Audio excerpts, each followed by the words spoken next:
നമസ്കാരം. പ്രധാന വാർത്തകൾ.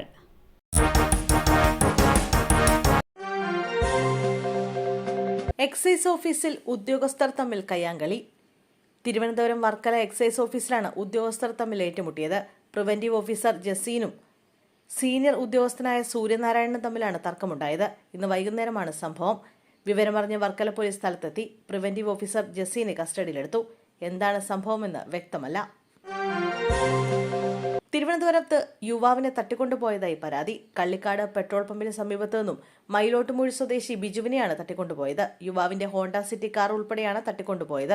സാമ്പത്തിക ഇടപാടുമായി ബന്ധപ്പെട്ട തർക്കമാണ് തട്ടിക്കൊണ്ടുപോകലിന് പിന്നിൽ.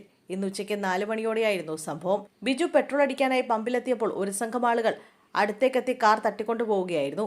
സംഭവത്തിന്റെ CCTV ദൃശ്യങ്ങൾ പോലീസിന് ലഭിച്ചിട്ടുണ്ട്. ദൃശ്യങ്ങൾ കേന്ദ്രീകരിച്ച് കാട്ടാക്കട നെയ്യാർ ഡാം പോലീസ് അന്വേഷണം ആരംഭിച്ചു. വയോധികയുടെ മാല മോഷ്ടിച്ചു. എയ്ഡഡ് സ്കൂൾ ജീവനക്കാരൻ പിടിയിൽ. പാലക്കാട് ആലത്തൂരിലാണ് എയ്ഡഡ് സ്കൂൾ ജീവനക്കാരൻ പിടിയിലായത്. ചൂലന്നൂരിലെ എയ്ഡഡ് സ്കൂളിലെ ഓഫീസ് അസിസ്റ്റന്റ് സമ്പത്താണ് പിടിയിലായത്. 2 ആഴ്ച മുമ്പാണ് സംഭവം. തൊഴിലുറപ്പ് ജോലി കഴിഞ്ഞു വരുന്ന സ്ത്രീയുടെ മാല ഇയാൾ മോഷ്ടിക്കുകയായിരുന്നു. പിന്നീട് നടത്തിയ അന്വേഷണത്തിലാണ് സ്കൂൾ ജീവനക്കാരൻ പിടിയിലായത്. മന്ത്രവാദ ചികിത്സയുടെ മറവിൽ പീഡനം. ഭിന്നശേഷിക്കാരിയായ സ്ത്രീയുടെ പരാതിയിൽ ഒരാൾ പിടിയിൽ. കോഴിക്കോട് കുന്തമംഗലം സ്വദേശി മുഹമ്മദ് മഷ്ഹൂർ തങ്ങളാണ് പിടിയിലായത്. വിവാഹ വാഗ്ദാനം നൽകി പീഡിപ്പിച്ചെന്നാണ് പരാതി. കള്ളംതോട്ടിലെ പ്രതിയുടെ വീട്ടിൽ വെച്ചാണ് പീഡനം നടന്നത്.